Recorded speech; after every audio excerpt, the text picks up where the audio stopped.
হাতের তৈরি মোমো, হাতের তৈরি পিঠা, হাতের তৈরি কেক, আরও যে কত কিছু এই মেলায় রয়েছে তা না আসলে জানতেই পারতাম না। হ্যালো গাইস, আসসালামু আলাইকুম। আজকে আমাদের বাসার পাশেই মেলাটা হচ্ছিল।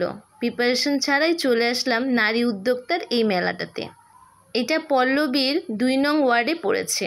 যারা পল্লবীর আশেপাশে আছেন তারা অবশ্যই এই মেলাটাতে যোগ দিয়ে দেখবেন। অনেক কিছু আছে নারী এই উদ্যোক্তা মেলায়। ছোট একটা জায়গা নিয়ে নারী উদ্যোক্তা মেলাটা করেছে, কিন্তু আমার কাছে অসাধারণ লেগেছে।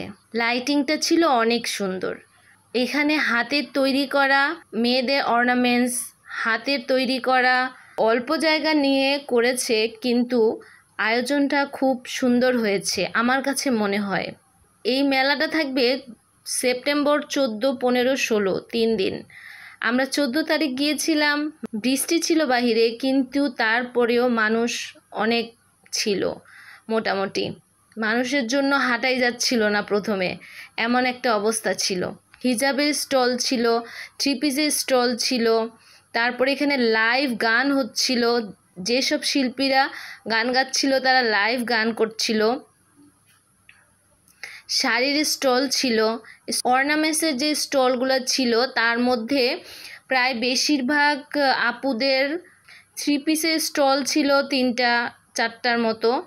এখানে যারা চুড়ির স্টল করেছিল সেই চুড়িগুলোও ছিল হাতের তৈরি করা।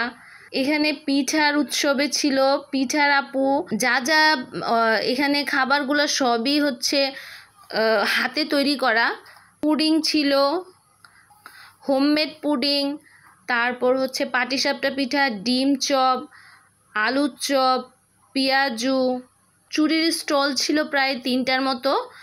সেই স্টলগুলোর মধ্যে চুড়ি, ক্লিপ, অর্নামেন্টস এগুলোর স্টল ছিল 3টা 4টা। এগুলো স্টলের মধ্যে বেশিরভাগ আপুদেরই হচ্ছে হাতে কাজ করা স্টলগুলো ছিল। তখন চিকেন চাউমিন বলতেছিল যে 30 টাকা চিকেন চাউমিন দিয়ে দিবে। লাস্টের দিকে গিয়েছিলাম আমরা, প্রায় সন্ধ্যা হয়ে গিয়েছিল। খাবারের স্বাদও ছিল অনেক ভালো। আমি এখান থেকে পুডিংটা খেয়েছিলাম, খাবারের স্বাদ খুব ভালো ছিল। পাটিসাপটা পিঠাটাও খুব টেস্ট ছিল, ডিম চপটাও খুব মজা ছিল। আসলেই অসাধারণ নারী উদ্যোক্তার এই মেলাটাতে। যারা পল্লবীতে আছেন তারা অবশ্যই নারী উদ্যোক্তার এই মেলাটাতে যেয়ে দেখবেন। ঘোরাঘুরি করার জন্য হলেও যেয়ে দেখলে ভালো লাগবে।